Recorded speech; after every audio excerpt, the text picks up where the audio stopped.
warahmatullahi wabarakatuh. Waalaikumsalam warahmatullahi wabarakatuh. Selamat siang, salam sejahtera untuk kita semua. Puji dan syukur kita panjatkan kehadirat Tuhan Yang Maha Esa. Oleh karena pada kesempatan ini kita diberikan kesempatan untuk berkumpul bersama-sama di tempat ini dalam rangka mengikuti diseminasi menyebarkan pemahaman dan penerapan pengalaman budaya positif. Sebelum kita memulaikan kegiatan kita pada hari ini, saya ajak kita semua untuk berdoa sesuai dengan keyakinan kita masing-masing. Berdoa dulu.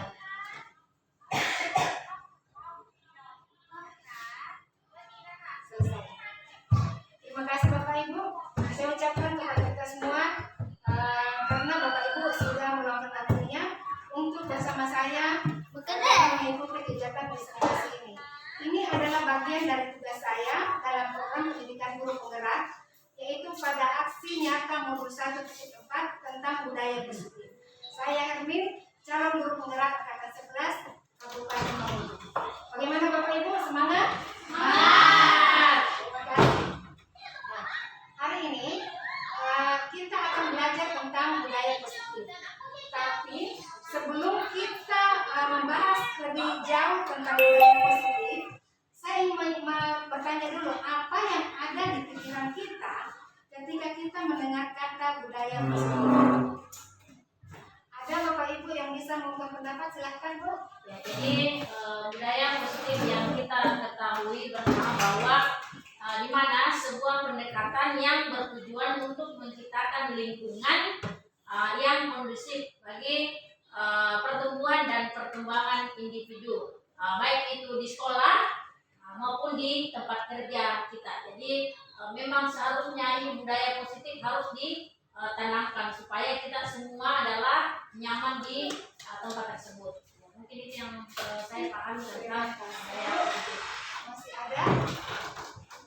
Oke, jadi saya sependapat dengan Ibu bahwa budaya positif itu sangat penting kita terapkan karena untuk menciptakan lingkungan kerja kita agar bisa berjalan secara baik yang menyenangkan.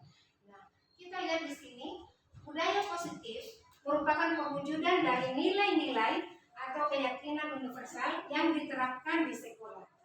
Nah, jadi tadi ketika kita ditanya apakah budaya positif itu penting diterapkan, ya sangat penting sekali karena dengan menerapkan budaya positif maka itu akan menumbuhkan motivasi intrinsik atau motivasi dari dalam diri anak atau murid-murid kita.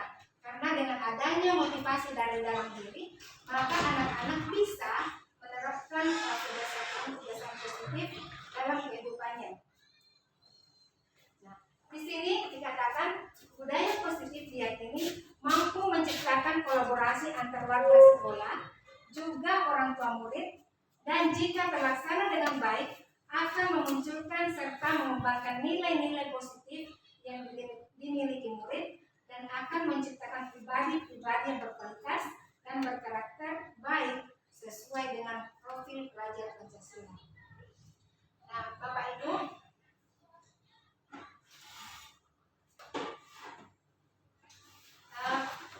materi yang akan kita pelajari selama pembelajaran ini dalam modul 1.4 ini, yaitu yang pertama, perubahan paradigma belajar. Yang kedua, disiplin positif. Yang ketiga, kebutuhan dasar manusia. Yang keempat, motivasi perilaku manusia. Yang kelima, posisi kontrol. Yang keenam, keyakinan kelas. Dan yang ketiga adalah segitiga restitusi. Nah, Bapak Ibu, ketika kita belajar tentang budaya positif, nah, maka PR kita sebagai guru yaitu apa? Mewujudkan profil pelajar Pancasila. Kita tahu bersama bahwa dalam profil pelajar Pancasila itu memiliki beberapa dimensi, itu ada 6 dimensi. Mari kita lihat bersama. Dalam proses profil pelajar Pancasila ini, kita perhatikan pada dimensi yang pertama yaitu beriman, bertakwa kepada Tuhan Yang Maha Esa, dan berakhlak mulia. Nah, Bapak Ibu, pada dimensi ini di sekolah kita ini sudah diterapkan melalui apa? Kegiatan-kegiatan seperti apa? Yaitu kegiatan yang kita laksanakan sekali dalam sebulan, yaitu Jumat hari ini. Tujuannya apa? Untuk menanamkan nilai-nilai agama kepada anak-anak kita supaya anak kita ini mempunyai akhlak yang mulia. Ya. Dan yang kemudian adalah dimensi berkebinekaan global. Nah, kegiatan ini juga kita sudah terapkan di sekolah kita. Melalui apa? Kegiatan-kegiatan pengenalan budaya, baik itu pengenalan budaya lokal maupun budaya nasional ya. Kemudian selanjutnya bergotong royong. Ini juga kita sudah terapkan di sekolah kita melalui apa? Kegiatan Jumat bersih. Nah, selain kegiatan membersihkan di lingkungan sekolah, kegiatan membersihkan di lingkungan kelas, bergotong royong juga dalam hal berkolaborasi. Ketika ada tugas-tugas yang diberikan, mereka akan melakukan kolaborasi dengan baik, ya, tanpa adanya perselisihan antara murid yang satu dengan murid yang lain. Kemudian yang berikutnya adalah kreatif. Nah, nilai-nilai ini juga kita sudah terapkan di sekolah kita.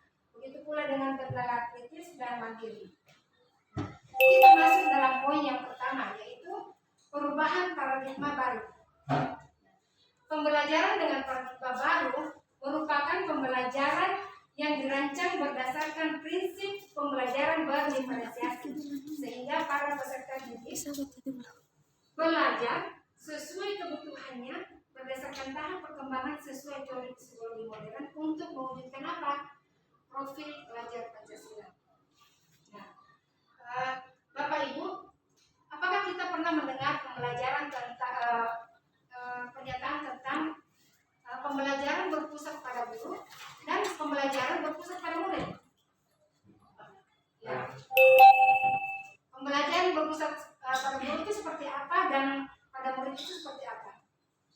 Nah, ketika pembelajaran istilahnya teacher center ya, pembelajaran itu berpusat pada guru hanya memusatkan pembelajaran bersifat satu arah tanpa memperhatikan kebutuhan murid. Sedangkan pembelajaran yang berpusat pada murid di sini adalah pembelajaran yang memahami akan perbedaan karakteristik anak.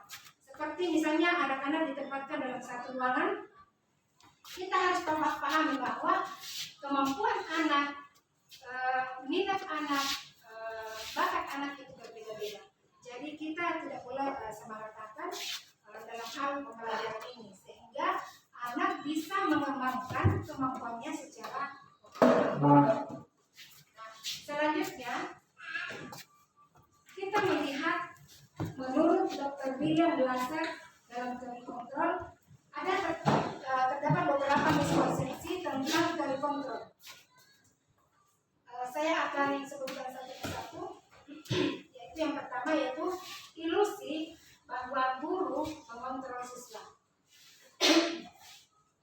Nah, Bapak Ibu,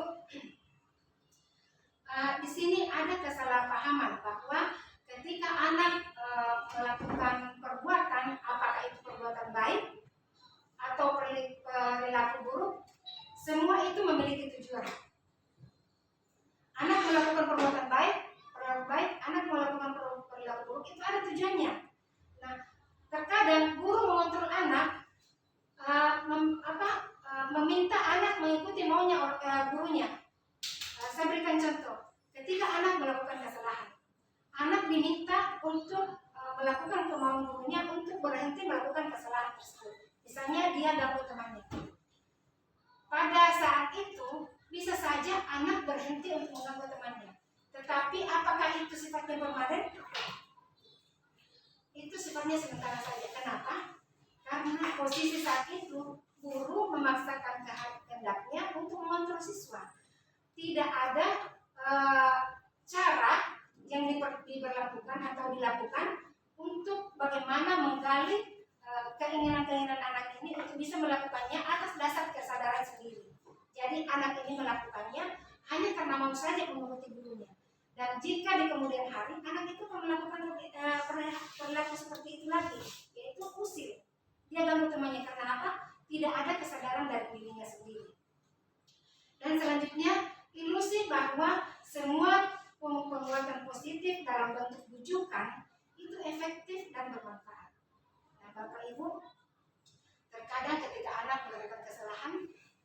kita berusaha untuk membujuk anak.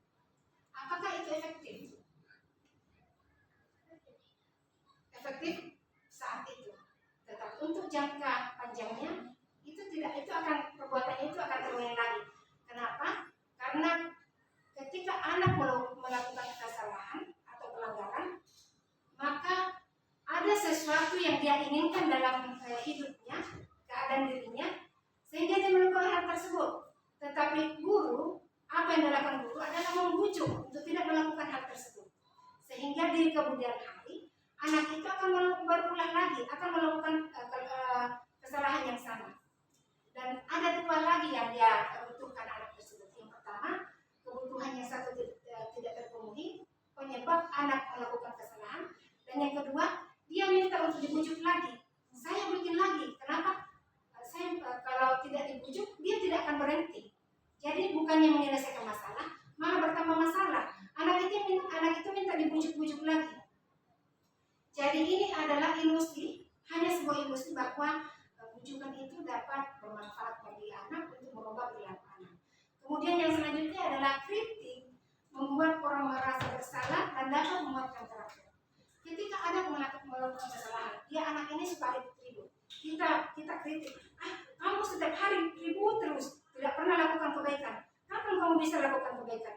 Kapan kamu berhenti ribut terus? Apakah ini berhasil? Ini tidak akan berhasil. Kenapa? Justru membuat anak semakin trauma dan itu akan membekas dalam pikirannya.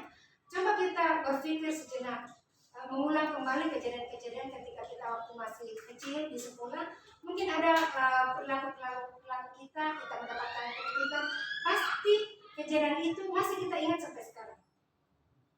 Nah, begitu pula dengan anak-anak kita, ketika melakukan kesalahan, ketika kita kritik, maka itu akan membekas dalam memori anak tersebut. Dan yang terakhir adalah ilusi bahwa orang dewasa memiliki hak untuk memaksa. Nah, ketika bujukan gagal, ketika kritikan gagal, ketika hadiah-hadiah gagal, maka biasanya orang-orang dewasa itu melakukan pemaksaan. Dia paksa anak supaya mengikuti keinginan kita. Hal ini tidak akan mengubah perilaku, tetapi justru membuat anak merasa marah dan benci terhadap kita. Dan sampai kapanpun itu akan diingat oleh anak-anak kita. Jadi paksaan ini tidak menyelesaikan masalah ya. Nah, untuk selanjutnya mari kita lihat perubahan paradigma baru dari stimulus respon menjadi teori kontrol. Nah, teori stimulus respon ini sangat efektif sekali. Tetapi seiring dengan perkembangannya zaman, dengan adanya pergeseran nilai-nilai, maka stimulus respon ini sudah tidak begitu tepat untuk diterapkan sekarang. Maka teori stimulus respon ini bergeser untuk zaman sekarang ini, yang lebih tepat digunakan adalah teori kontrol. Mari kita lihat perbedaan satu persatu. Pada stimulus respon, realitas bahwa kebutuhan kita sama itu bergeser menjadi dalam teori kontrol, yaitu realitas atau kebutuhan kita berbeda-beda ya. Bapak Ibu, setiap manusia mempunyai kebutuhan yang berbeda-beda. Sama halnya dengan keadaan murid-murid kita di kelas, kebutuhan belajarnya itu beda-beda. Jangan kita samaratakan. Jangan pernah kita berpikir bahwa kebutuhan anak ini sama, makanya semua akan diberikan perlakuan yang sama.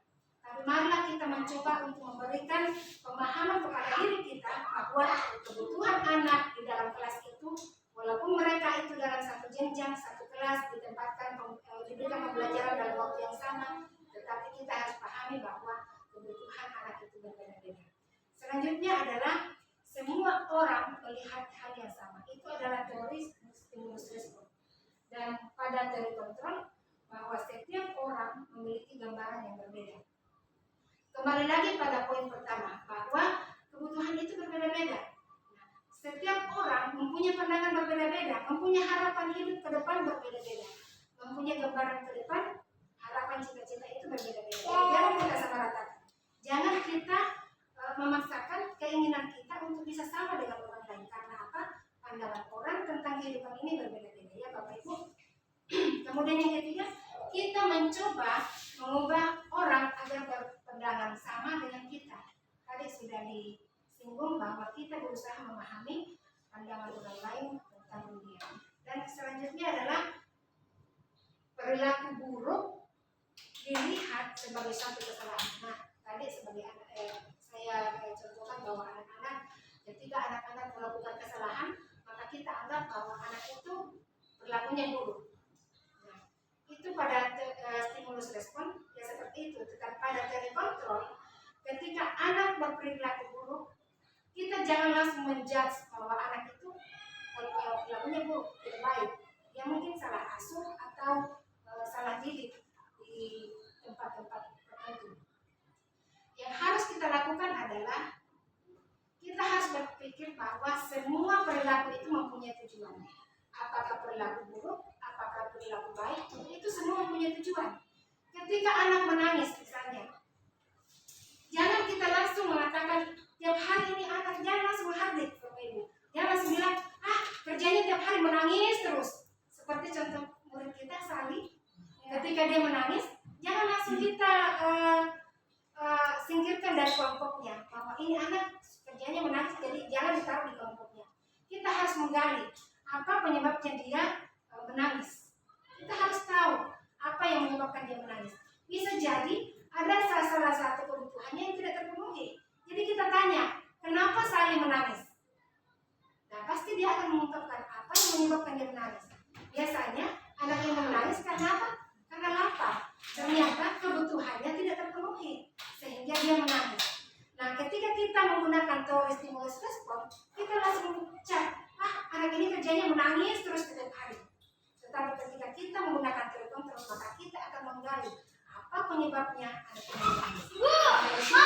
Kita akan tahu bahwa anak tersebut memiliki kebutuhan yang sedang tidak terpenuhi. Nah, selanjutnya adalah orang lain bisa mengontrol saya. Nah, yang sebenarnya adalah hanya diri saya lah yang bisa mengontrol diri saya. Saya tidak bisa mengontrol orang lain untuk berikutnya, dan orang lain pun tidak bisa mengontrol saya. Nah, selanjutnya pemaksaan ada pada saat bujukan gagal. Tadi sudah disinggung. Ketika bujukan gagal, maka pemaksaan terjadi. Tetapi pada teori kontrol, ketika perilaku anak ini kita lihat ada yang tidak sesuai dengan aturan, maka apa yang harus kita lakukan adalah gunakan kolaborasi, Bapak Ibu. Kita berkolaborasi untuk apa? Melalui apa? Melalui komunikasi dengan baik. Kita komunikasikan ada apa sehingga anak tersebut melakukan perilaku yang menurut kita itu salah. Setelah kita komunikasikan dengan baik, maka kita buat kesepakatan.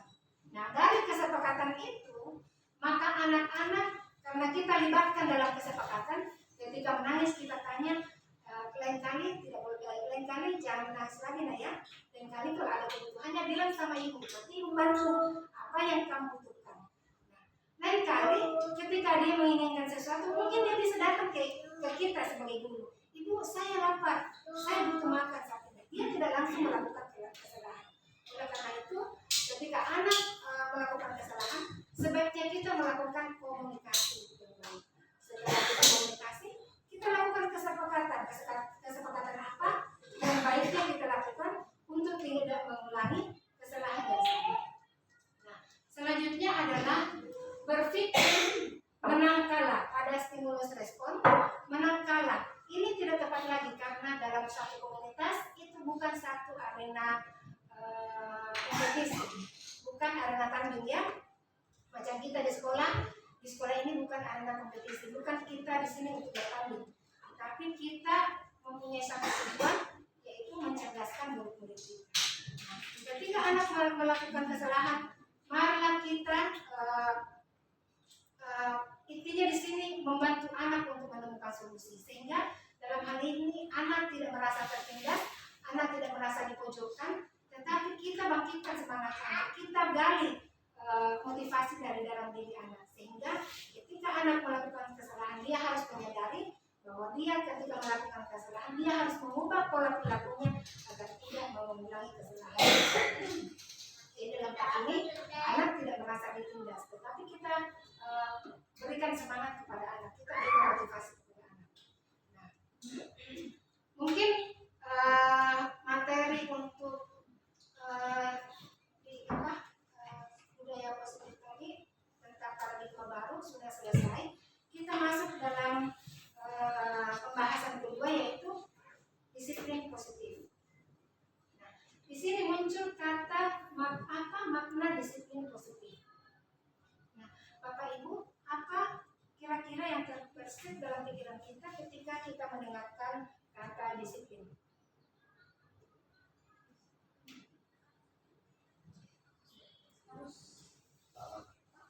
Sesuai aturan yang mendidik anak ya tanpa kekerasan. Ya, betul sekali. Disiplin, ada yang mengatakan bahwa harus taat pada aturan. Ada yang mengatakan bahwa disiplin mendidik anak tanpa aturan, tanpa kekerasan. Nah, disiplin yang kita pikirkan adalah disiplin biasanya di dalam sekolah itu ada tata tertib yang sudah disusun. Nah, seperti di sekolah kita ada tata tertib. Di situ ada tata tertib, kemudian di bawah itu ada sanksi. Ketika kita melanggar tata tertib itu, di bawahnya itu ada sanksi. Ada konsekuensi yang harus diterima anak. Nah, tetapi pada dasarnya disiplin itu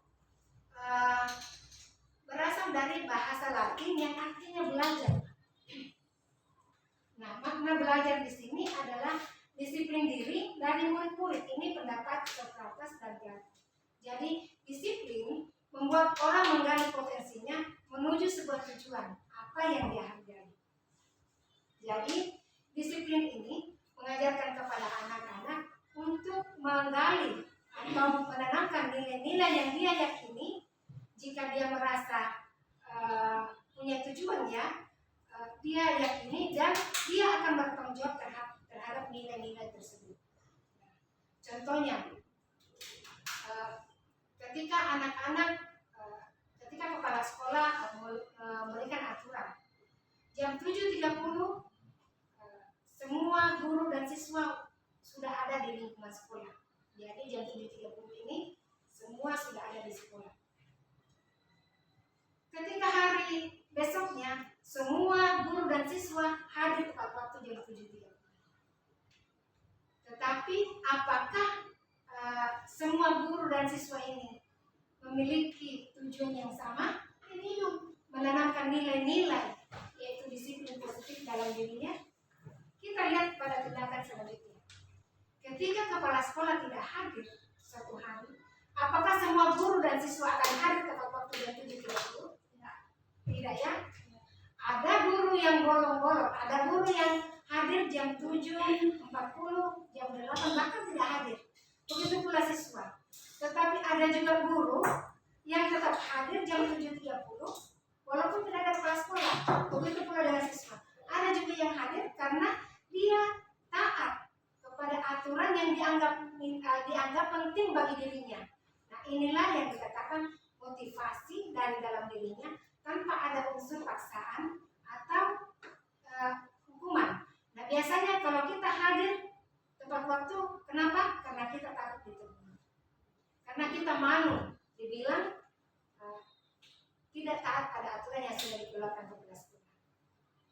Tetapi ada juga yang hadir karena tadi Ibu Mimi katakan, karena dia taat pada aturan tanpa ada paksaan. Jadi dia menanamkan nilai-nilai disiplin positif, menanamkan nilai motivasi dari dalam dirinya untuk melakukan sesuatu tanpa adanya paksaan. Nah, disiplin adalah kemampuan memerintah diri sendiri dalam mengontrol dan menguasai diri untuk memilih tindakan yang mengacu pada nilai-nilai yang kita hargai dengan penuh tanggung jawab tanpa terperintah. Seperti tadi, ketika dikeluarkan aturan, ada yang datang tepat waktu walaupun tidak ada kepala sekolah, tetapi ada juga yang datang tidak tepat waktu. Nah, disinilah bisa kita melihat mana yang patuh pada mana yang menerapkan disiplin positif dalam dirinya dan mana yang disiplin karena takut akan teguran atau aturan. Nilai-nilai yang kita hargai adalah nilai kebajikan. Sifat positif manusia merupakan merupakan tujuan mulia yang ingin dicapai setiap individu, yaitu apa? Nilai-nilai di dalam profil pelajar Pancasila. Ya, yang dalam nilai-nilai profil pelajar Pancasila tadi itu ada 6 dimensi yang sudah mencakup semua nilai-nilai yang kita terapkan di sekolah. Nah, disiplin positif merupakan salah satu cara menerapkan disiplin yang bertujuan untuk menumbuhkan kesadaran anak dalam melakukan sesuatu tanpa hadiah, tanpa ancaman maupun hukuman. Jadi anak melakukan dengan penuh kesadaran diri tanpa ada unsur dari luar. Jadi itu murni dilakukan dari dalam dirinya sendiri. Nah, ya. Nah, kita masuk dalam poin yang ketiga, yaitu kebutuhan dasar manusia. Semua manusia mempunyai kebutuhan dasar, termasuk kita semua yang hadir pada saat ini. Begitu pula dengan murid-murid kita. Kita semua mempunyai kebutuhan dasar. Seluruh perilaku yang dilakukan murid pada dasarnya memiliki tujuan tertentu. Tadi sudah dibahas. Murid memiliki kebutuhan dasar tertentu ketika melakukan suatu perbuatan. Di sini kita lihat ada 5 kebutuhan dasar manusia. Yang pertama adalah kebutuhan bertahan hidup. Apa saja contoh-contoh kebutuhan bertahan hidup itu? Yang pertama yaitu makanan. Seperti tadi contoh murid kita, ketika dia menangis, ternyata ada salah satu kebutuhan dasarnya yang tidak terpenuhi, yaitu apa? Makan. Tempat tinggal, keamanan. Ketika anak-anak juga berantem, mungkin ada di antara anak-anak itu kebutuhan dasarnya tidak terpenuhi, yaitu apa? Dia merasa keamanannya terganggu, sehingga dia harus menunjukkan perilaku yang tidak baik. Makanya kalau ketika anak-anak bertengkar, jangan langsung kita marahi anak, langsung marahi. Kamu kerjanya tiap hari berkelahi. Mari kita gali, ada apa? Apa yang menyebabkan dia berkelahi? Mungkin ada sesuatu kebutuhan dasarnya yang tidak terpenuhi. Begitu pula dengan kesehatan. Nah, kita lanjut ke kebutuhan yang kedua, yaitu kasih sayang dan rasa ingin diterima. Nah, semua manusia membutuhkan kasih sayang. Semua manusia membutuhkan rasa ingin diterima. Ya, Bapak Ibu, saya rasa kita semua di sini tidak mau ketika kita datang kita mendapatkan penolakan dari teman-teman kita. Pasti kita merasa tidak nyaman ketika ada penolakan. Ya, jadi contohnya di sini adalah rasa diterima, dipedulikan, berbagi, kerjasama, dan menjadi bagian dalam kelompok. Ketika ada satu kelompok, kemudian kita masuk dan kita merasa tidak nyambung, pasti kita merasa tidak nyaman dengan kelompok itu. Dan sudah pasti kita akan menarik diri dari kelompok tersebut. Kenapa? Karena kita merasa tidak diterima di kelompok tersebut. Otomatis kita akan menarik diri. Tetapi ketika kita diterima di kelompok tersebut, maka kita merasa akan nyaman. Kita merasa dihargai. Kita merasa bagian dari kelompok tersebut. Nah, kemudian selanjutnya adalah penguasaan. Nah, apa saja kebutuhan dalam penguasaan ini, yaitu masalah harga diri. Ketika harga diri kita merasa harga diri tidak dihargai atau diinjak-injak, pasti kita akan marah. Kita harus tahu apa yang menyebabkan kita marah. Kenapa kita marah? Karena ada kebutuhan dasar kita yang tidak terpenuhi, yaitu apa? Harga diri kita merasa diinjak-injak. Ya. Kemudian keinginan untuk dianggap, keinginan untuk memimpin, berprestasi, diakui dan didengar. Nah, selanjutnya kebebasan. Kebebasan ini dalam hal mandiri, memiliki pilihan, mencoba hal baru, mampu mengendalikan diri sendiri. Kemudian yang terakhir adalah kebutuhan kesenangan. Kesenangan ini mencakup bermain. Jadi anak-anak kita ini membutuhkan bermain, ya. Di sekolah jangan dikasih terus berjalan kepada anak-anak. Kenapa? Karena ketika anak-anak belajar terus-menerus, maka kesenangannya akan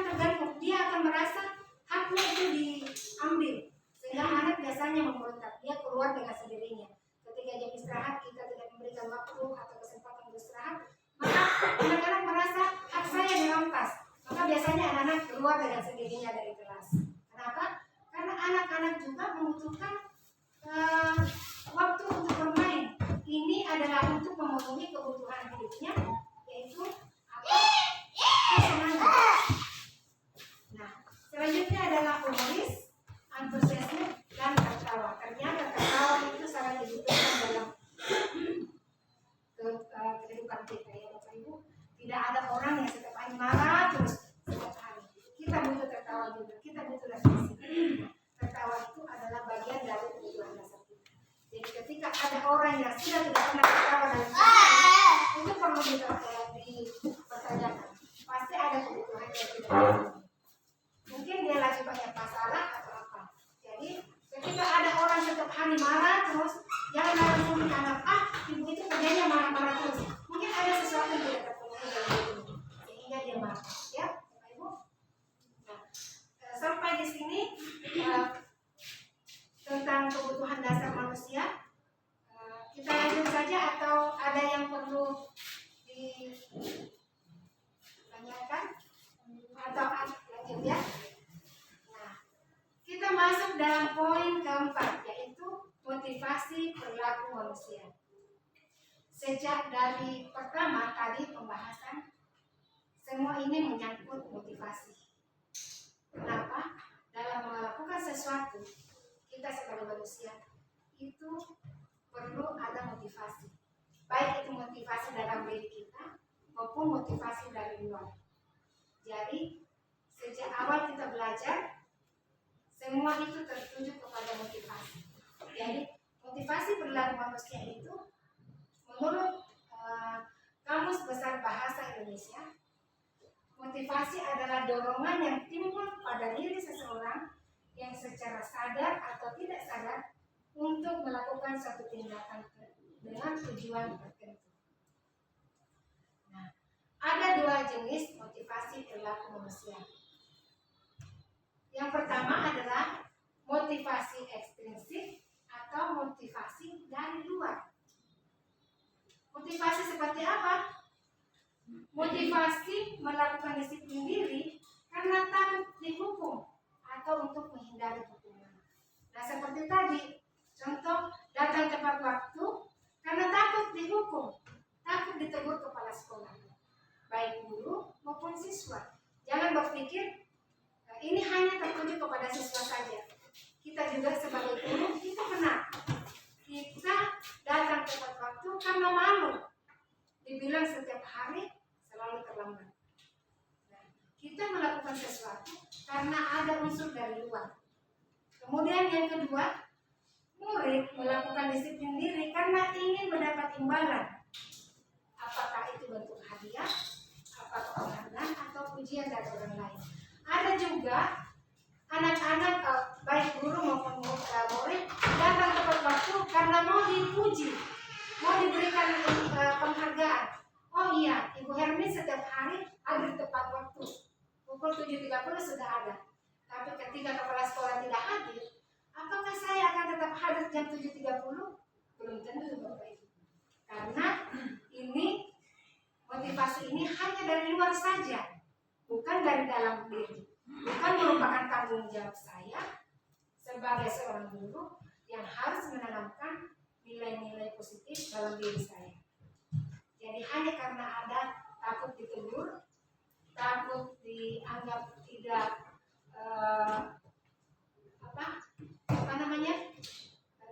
tidak loyal ya, tidak disiplin, sehingga harus tepat waktu. Dan ketika tidak ada kepala sekolah, bahkan tidak hadir. Selanjutnya adalah motivasi intrinsik. Nah, motivasi intrinsik ini adalah motivasi yang berasal dari diri kita.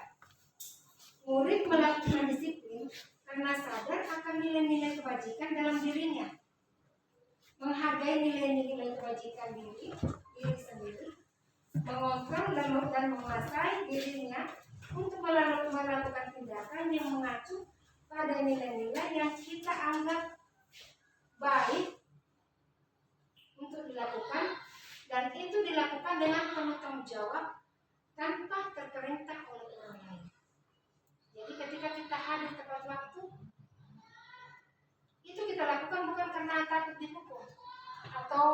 karena mau dipuji, tetapi itu benar-benar karena kita mau menanamkan nilai-nilai disiplin dalam diri kita. Dan ketika motivasi intrinsik ini ada dalam diri kita, ini tidak akan terpengaruh oleh keadaan apapun, kapanpun, dan dimanapun. Tidak tergantung sama situasi, tidak tergantung sama keadaan dan waktunya kapan. Itu akan terus-menerus dilakukan dan diterapkan dalam diri ketika motivasi intrinsik ini muncul dari dalam diri kita. Nah, di sini konsep disiplin dengan identitas gagal pada hukuman. Ketika kita memberikan hukuman kepada anak untuk mematuhi disiplin itu, maka akibatnya adalah anak merasa itu akan merasa menyakitkan bagi anak. Yang kedua, anak merasa tidak nyaman. Jadi ada efek jangka panjang yang anak akan rasakan. Ketika anak dihukum, anak itu akan pertama merasa malu sama teman-temannya, kemudian merasa bahwa dia tidak dihargai, seperti haknya dicabut, sehingga dihukum. Kemudian hukuman ini sifatnya memaksa, dan anak juga merasa takut. Jadi ketika anak melakukan kesalahan, dia akan menyembunyikan kesalahannya. Dia tidak mau jujur. Kenapa? Takut dimarahi, takut mendapat hukuman. Jadi anak biasanya menyembunyikan kesalahannya. Dia tidak mau berkata jujur. Kemudian efeknya juga kepada murid adalah murid menjadi rendah diri. Anak menjadi tidak percaya diri.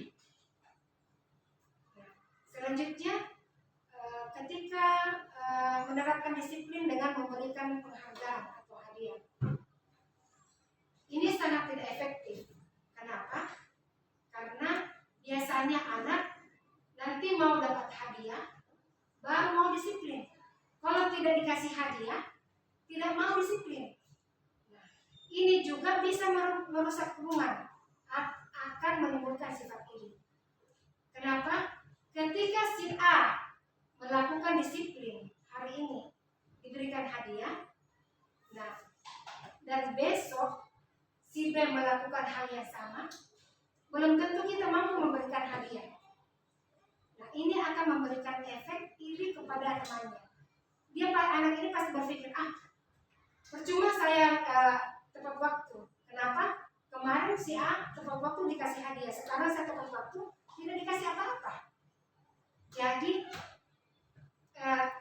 pemberian hadiah ini sangat tidak efektif. Kenapa? Karena akan menyebabkan sifat iri, akan memunculkan sifat iri terhadap anak-anak. Kenapa? Karena kita belum tentu bisa secara konsisten memberikan hadiah kepada anak-anak. Dan yang ketiga, mematikan kreativitas dan menghukum dengan sistem ranking dan merampas hak menghargai dirinya sendiri. Kita lanjut pada konsep disiplin dengan identitas sukses. Itu menerapkan disiplin dengan konsekuensi. Ketika kita menerapkan disiplin, konsekuensi itu kita sudah tentukan sebelumnya. Kita berikan kesepakatan kepada anak yang terlambat datang, konsekuensinya apa? Yaitu ketika jam istirahat tidak boleh ikut temannya bermain di luar. Jadi ketika jam istirahat, anak-anak tetap belajar, tetap berada di dalam kelas. Itu konsekuensinya.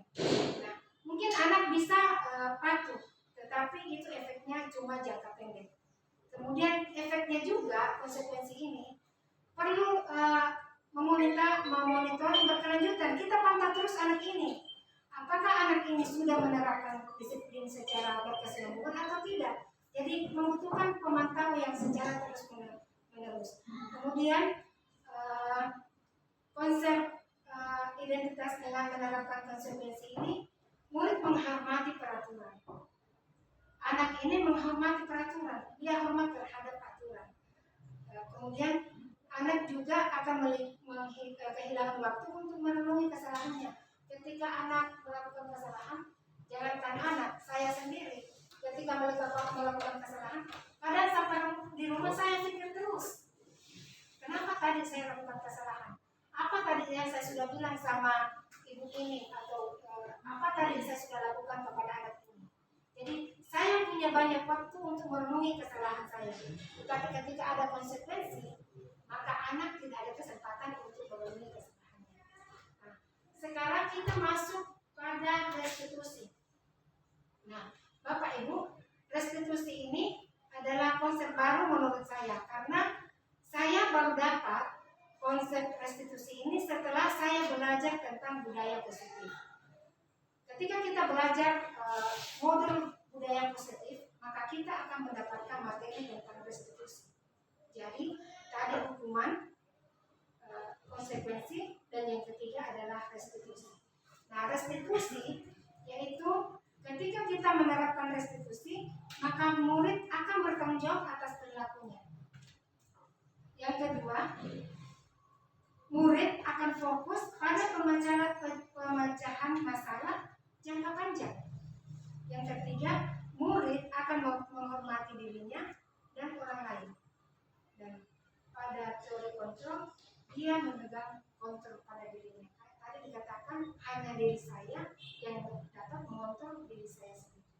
Tidak ada orang lain yang dapat mengontrol saya selain diri saya. Kemudian yang terakhir adalah murid bersemangat dalam memperbaiki kesalahannya. Nah, selanjutnya kita akan melihat perbedaan antara hukuman, konsekuensi, dan restitusi. Hukuman ini terjadi secara tiba-tiba. Ketika anak datang terlambat, guru tidak ada konsep sebelumnya.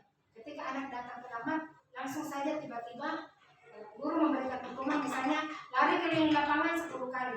Kalau di sekolah reguler itu kadang hukuman itu masih berlaku. Jadi sampai saat ini hukuman, misalnya anak-anak punya rambut panjang, anak laki-laki rambut panjang itu langsung digunting. Itu biasanya di sekolah reguler itu masih diterapkan. Nah, murid tidak tahu apa yang akan terjadi, apa yang akan terjadi pada dirinya ketika melakukan kesalahan. Maka hukuman juga ini bersifat satu arah. Ketika anak melakukan kesalahan, guru menghukum tanpa memberitahu dulu sebelumnya apa yang akan hukuman apa yang akan diberikan. Langsung saja secara tiba-tiba. Nah, hukuman ini bisa juga berupa fisik maupun psikis. Nah, hukuman bisa berupa fisik, yaitu hukuman-hukuman misalnya diberikan tugas menulis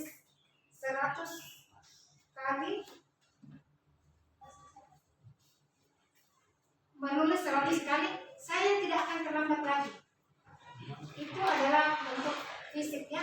Tetapi kalau psikis, hukumannya bentuk kata-kata. Biasanya kita keluarkan kata-kata yang tidak nyaman pada murid. Nah, kita lihat pada poin yang kedua, yaitu konsekuensi. Konsekuensi ini sudah terencana atau sudah disepakati sebelumnya.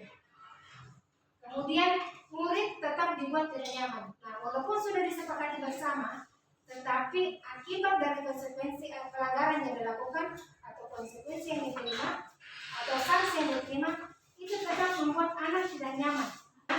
Guru selalu memonitor muridnya. Tadi ya, ketika konsekuensi itu dilakukan, kita selalu pantau murid.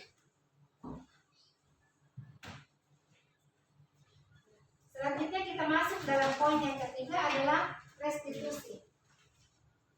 Proses restitusi ini adalah menciptakan kondisi bagi murid untuk memperbaiki kesalahannya. Proses kolaboratif yang mengajarkan murid untuk mencari solusinya sendiri. Kita akan lihat apa itu restitusi.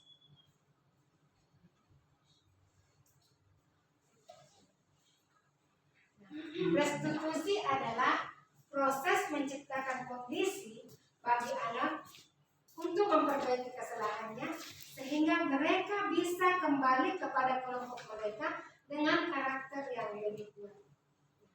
Perbedaan mungkin bisa kita lihat perbedaan dari ketiga perlakuan tersebut. Mungkin dari contoh-contoh kita bisa mengerti perbedaan-perbedaan antara ketiga perlakuan tersebut.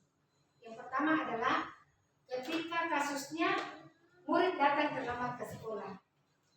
Kalau kita sebagai guru memberikan hukuman kepada murid, contohnya itu murid disuruh berdiri di depan kelas. Kemudian guru marah-marah kepada murid. Murid disuruh menulis, saya tidak akan terlambat lagi, bisa jadi sampai 100 kali. Itu adalah bentuk hukuman.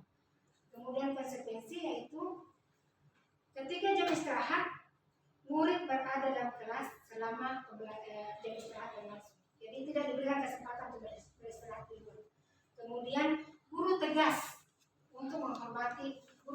kepada murid untuk bisa menghormati setiap aturan-aturan yang sudah dilakukan. Tetapi kepada restitusi, guru menanyai keyakinan kelas yang telah disepakati. Jadi ketika anak melakukan kesalahan, kita menanyakan apa keyakinan kelas kita. Misalnya anak contoh murid datang terlambat ke sekolah, kita tanyakan kesepakatan kelas seperti ini. Misalnya Fidel, apakah Fidel masih ingat kesepakatan kelas yang keyakinan yang telah kita buat bersama? Pasti anak menjawab iya. Kesepakatannya apa? Kita tanya lagi, apa kesepakatan yang telah kita buat bersama? Pasti anak akan jawab, kita akan datang masuk ke kelas tepat waktu. Tepat waktunya jam berapa? Jam 7.30. Kita tanya lagi, Fidel tadi datang jam berapa? 7.45. Apakah sudah sesuai dengan kesepakatan atau keyakinan kelas? Anak-anak akan jawab, tidak sesuai. Kita akan tanyakan. Jadi, kira-kira kapan kamu bisa menerapkan keyakinan kelas kita? Di sini kita buat anak untuk berjanji, membuat kesepakatan untuk melakukan atau menerapkan keyakinan-keyakinan yang kita sudah sepakati. Jadi tidak ada unsur paksaan di sini. Kita tanya apa yang anak mau. Kalau misalnya anak tidak dapat hadir pada jam 7.30, mungkin anak bisa kemukakan pendapatnya. Ibu, saya tidak bisa hadir jam 7.30 karena saya mungkin terlambat bangun, Ibu. Makanya saya tidak bisa tepat waktu untuk datang ke sekolah. Makanya kita buat kesepakatan lagi. Kita buat kesepakatan. Jadi kira-kira Fidel kalau jam 8.00, jam 8.00, Fidel bisa hadir ya di sekolah. Oh iya Ibu. Jadi lain kali besok kita mulai belajarnya jam 8. Jadi pada saat itu ada kesepakatan dan anak pun juga merasa nyaman. Lain kali anak tidak akan terlambat lagi karena kita sudah membuat kesepakatan dengan mempertimbangkan kebutuhan anak tersebut. Kita tidak bisa memaksakan kamu harus hadir jam 7.30 tanpa kita mempertimbangkan kebutuhan anak. Jadi melalui keyakinan yang kita buat atau yang kita sepakati bersama, maka anak-anak bisa melakukan peraturan yang kita sudah sepakati dengan penuh tanggung jawab. Ya, seperti itu. Nah, ciri-ciri restitusi yaitu bukan untuk menebus kesalahan, namun bagaimana memaknai satu kesalahan merupakan satu pembelajaran. Ya. Kemudian restitusi adalah tawaran, bukan paksaan. Jadi kita menawarkan apa yang nyaman bagi murid. Kalau kita paksakan, itu masuk dalam hukuman tadi. Tetapi kalau restitusi adalah tawaran, kita tawarkan apa yang sesuai dengan keadaan murid, apa yang nyaman bagi murid. Kemudian restitusi menuntut untuk melihat ke dalam diri, apa yang terjadi dalam diri anak.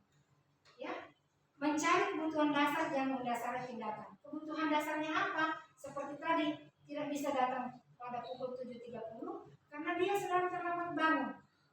Jadi kita tidak bisa memaksakan kehendak kita kepada anak. Fokus pada karakter, bukan pada tindakan. Kita fokus pada pembentukan karakter anak, bukan pada tindakan. Jadi yang keenam, fokus pada solusi. Kita lebih fokus untuk mencari solusi supaya anak bisa merasa nyaman dan mengembalikan siswa yang berbuat salah pada kelompoknya. Konsep disiplin dengan pendekatan restitusi ini sebuah cara untuk menanamkan disiplin positif pada murid. Kita masuk dalam poin yang kelima, yaitu posisi kontrol. Kita sebagai guru itu mempunyai posisi kontrol. Ada berapa posisi kontrol kita? Yaitu ada 5. Yang pertama, posisi kontrol sebagai penghukum, sebagai pembuat rasa bersalah, sebagai teman, sebagai pemantau, dan sebagai manajer. Nah, mari kita lihat posisi kontrol ini, posisi kontrol apa yang tepat untuk kita terapkan bagi murid-murid kita. Yang pertama, sebagai penghukum. Mungkin penghukum tadi sudah dijelaskan dari awal ya, yaitu menghukum anak ketika melakukan pelanggaran. Kemudian pembuat rasa bersalah. Nah, pembuat rasa bersalah ini kita mencoba untuk membuat anak menyesali dirinya. Kita membuat anak supaya merasa dirinya itu sudah melakukan kesalahan. Nah, ada juga posisi kontrol sebagai teman. Ketika anak melakukan kesalahan, posisi kita ini sebagai teman, kita selalu melindungi, memaklumi kesalahan-kesalahan anak. Ada juga posisi kontrol sebagai pemantau. Setiap hari kita pantau kesalahan-kesalahan anak. Kamu sudah melanggar peraturan, kamu harus patuhi, harus ada konsekuensinya. Jadi setiap hari kita pantau kesalahan-kesalahan yang dibuat anak, dan setiap hari juga kita memberikan konsekuensi atau sanksi kepada anak. Nah, yang terakhir adalah posisi manajer. Nah, posisi manajer ini tadi ada kaitannya dengan restitusi, yaitu menanyakan hal-hal apa yang menyebabkan anak melakukan kesalahan. Apa kamu tahu kesalahan apa yang kamu telah perbuat? Apa kira-kira yang telah kamu lakukan? Dan bagaimana cara kamu untuk memperbaiki kesalahan kamu? Jadi kita berikan tawaran kepada anak. Jadi menurut Bapak Ibu, posisi kontrol apa atau posisi kontrol yang mana yang tepat atau yang cocok kita terapkan?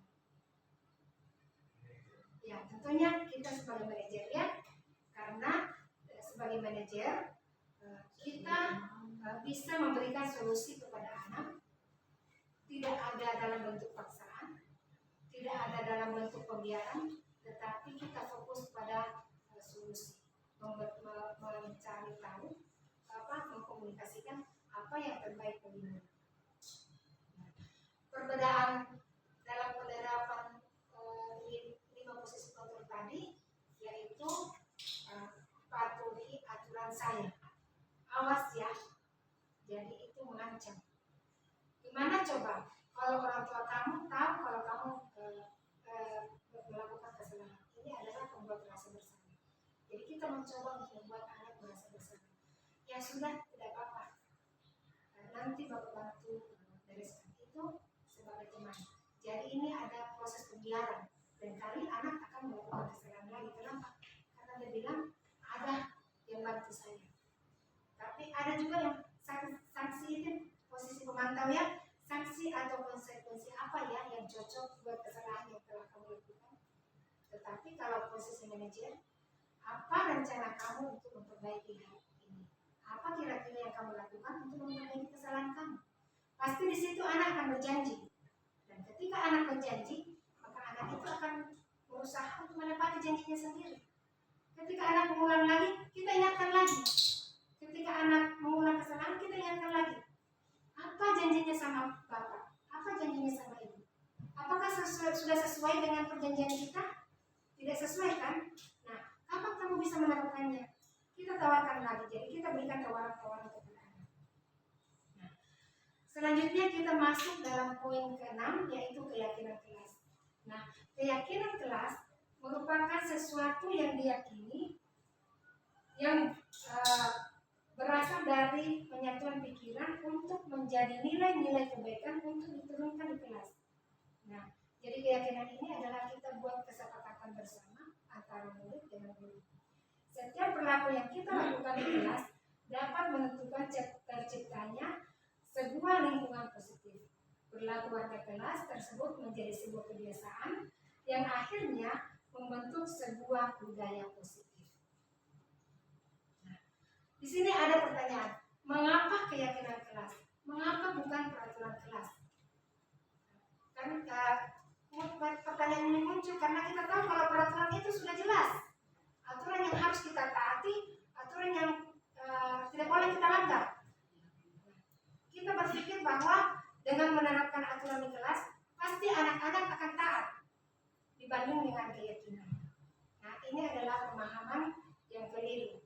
Karena peraturan itu dibuat secara sepihak, satu arah. Guru membuat aturan-aturan, serangkaian aturan, kemudian diterapkan dalam kelas tanpa melibatkan murid. Jadi anak-anak tidak tahu ketika anak-anak melakukan kesalahan apa saja konsekuensi yang akan ditaati, karena anak-anak tidak dilibatkan dalam menyusun peraturan-peraturan tersebut. Sehingga lebih tepatnya adalah membuat keyakinan kelas, karena keyakinan kelas itu anak-anak diminta untuk mengeluarkan pendapat masing-masing. Apa-apa saja yang dikehendaki selama proses pembelajaran berlangsung agar pembelajaran ini dapat berjalan dengan baik. Nah, di situ pasti anak-anak akan keluarkan pendapatnya sendiri, apa yang mereka inginkan. Tetapi kalau peraturan, mereka tidak mengerti apa yang guru sudah keluarkan aturan, anak-anak tidak paham. Tetapi ketika kita susun bersama, maka anak-anak akan pahami dan anak-anak akan patuhi, karena itu adalah keyakinan yang dibuat secara bersama-sama.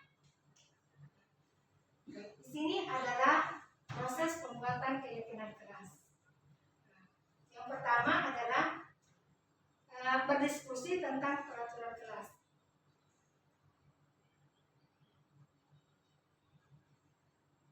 Kita diskusikan dulu, anak-anak, kira-kira apa yang anak-anak inginkan selama proses pembelajaran berlangsung. Jadi anak-anak diberikan kebebasan untuk mengeluarkan pendapatnya. Peraturan-peraturan apa saja yang dikehendaki dalam kelasnya. Selanjutnya kita rumuskan peraturan-peraturan kelas itu, kita rumuskan. Karena biasanya ada peraturan-peraturan yang mempunyai nilai atau makna yang sama. Makanya kita rumuskan. Yang mempunyai kemiripan itu kita satukan. Kemudian kita merubah peraturan itu menjadi keyakinan kelas. Kemudian yang terakhir adalah menempelkan keyakinan kelas. Nah, contoh pembuatan keyakinan kelas. Nah, kita minta anak-anak untuk mengemukakan pendapatnya. Ketika anak mengatakan, ini Bu, tidak berkata kasar pada temannya. Ini kan kalimat negatif. Kalau aturan itu tidak berkata kasar terhadap temannya. Nah, kita diskusikan, kita ubah dari kalimat negatif menjadi kalimat positif. Karena biasanya untuk zaman sekarang tidak tepat lagi menggunakan kata yang negatif kepada anak-anak. Kita usahakan untuk selalu menggunakan kata positif. Jadi tidak berkata kasar kepada teman, itu diubah menjadi berbicara sopan. Kita ubah, ini kita diskusikan. Jadi anak-anak dilibatkan dalam diskusi. Jadi anak-anak akan paham ketika berada dalam kelas, kita harus berbicara sopan. Nah, keyakinan apa di dalam hal berbicara sopan tersebut? Keyakinannya yaitu saling menghormati. Kita menghormati satu dengan yang lain. Kita menghormati pendapat orang lain. Nah, nilai kebajikan yang ada di dalam peraturan tadi adalah hormat. Nah, inilah yang akan dicantumkan dalam keyakinan kelas. Tidak dalam peraturan, tetapi dalam bentuk keyakinan kelas. Keyakinannya apa? Yaitu saling menghormati. Nah, seperti tidak membuang sampah di dalam kelas. Tidak membuang sampah ya. Kan biasanya anak-anak di dalam kelas itu buang sampah di mana-mana. Nah, dari kalimat negatif ini kita ubah, jagalah kebersihan.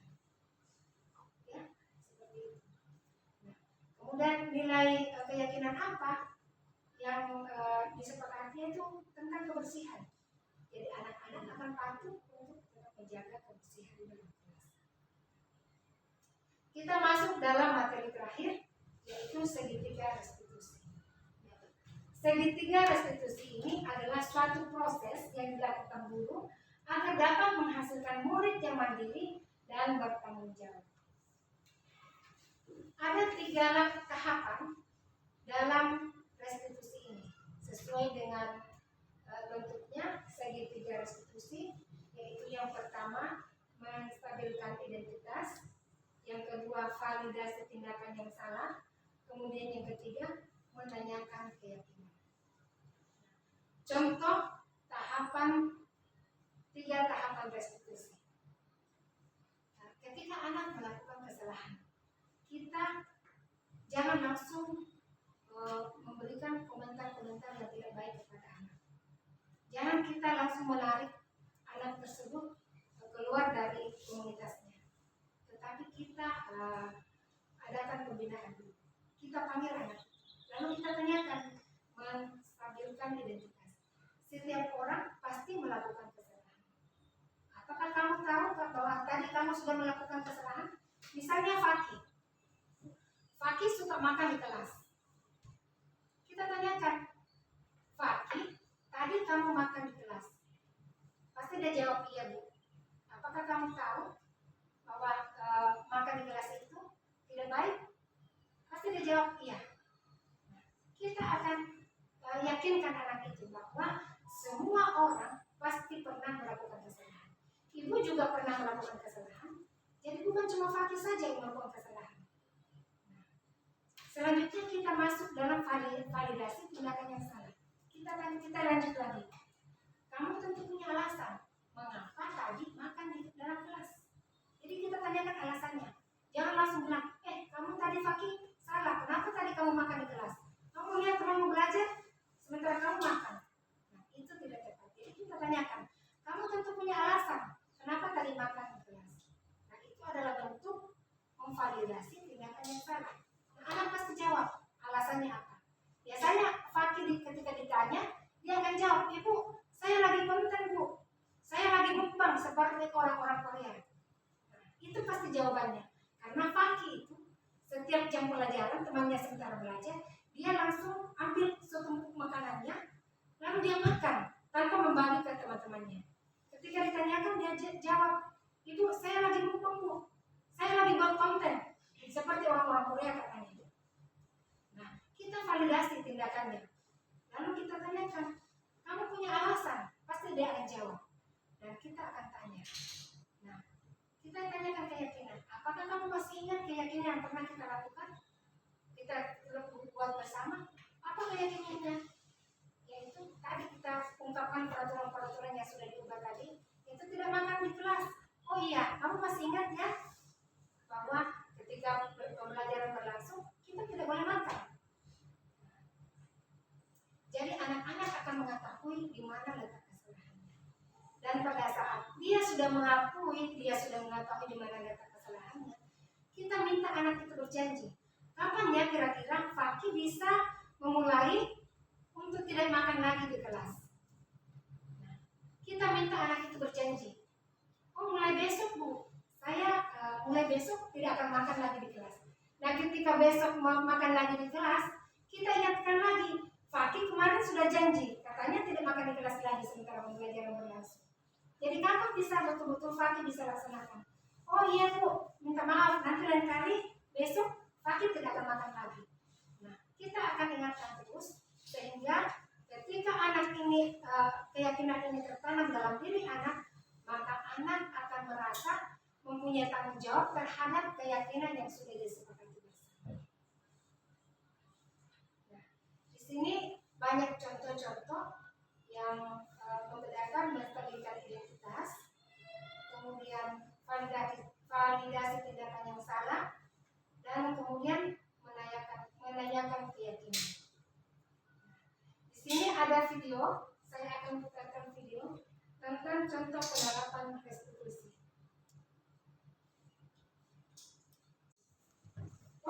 Selamat siang. Siang ini hari ini Ibu panggil mengajar Ibu ya. Kau kenapa lupa ke sini? Karena makan di dalam kelas. Tadi Alin makan belajar ya. Alin kira-kira kalau makan di kelas tempat belajar itu benar atau salah? Salah bu.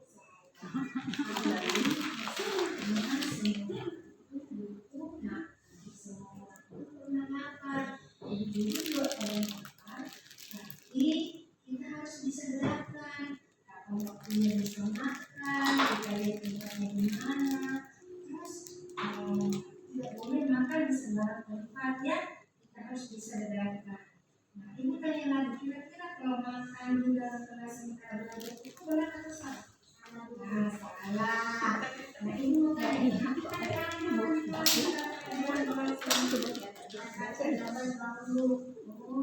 jadi terlambat bangun, jadi belum sempat sarapan. Iya, jadi belum sempat sarapan. Ibu mau tanya, kenapa bisa terlambat bangun? Karena terlambat tidur jam berapa? Jam 11. Nah, ini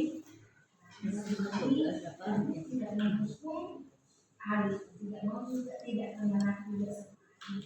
Jadi ibu akan bantu Ali mencari solusi supaya Ali tidak terlambat dari doa, Ali bisa sarapan dan Kapag sumakit, pulang mo juga eh.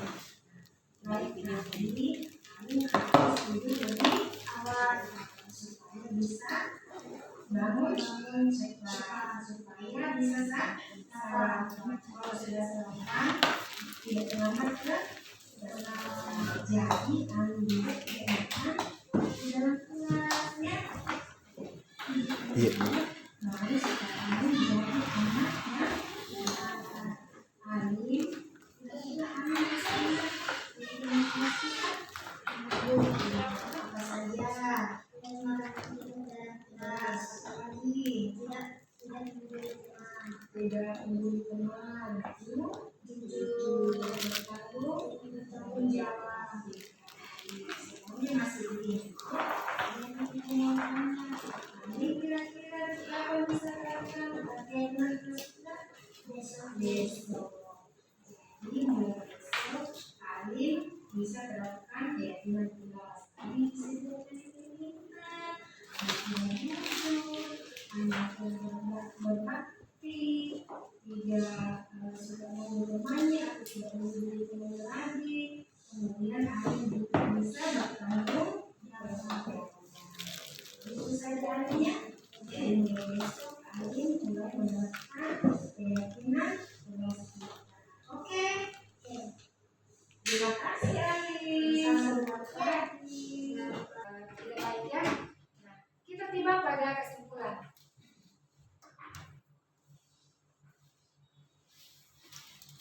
Kesimpulan bahwa kita tidak bisa memaksakan orang lain. Kita tidak bisa mengubah orang lain. Hanya diri sendirilah yang bisa berubah, dan diri sendirilah yang bisa berbuat baik jika kita berusaha berubah, jika kita berusaha untuk mengubah diri kita sendiri. Nah, Bapak Ibu, demikianlah tadi pembahasan kita tentang budaya positif. Semoga kita dapat menerapkannya dalam lingkungan sekolah kita, baik terhadap keluarga sekolah maupun terhadap murid. Saya ucapkan terima kasih atas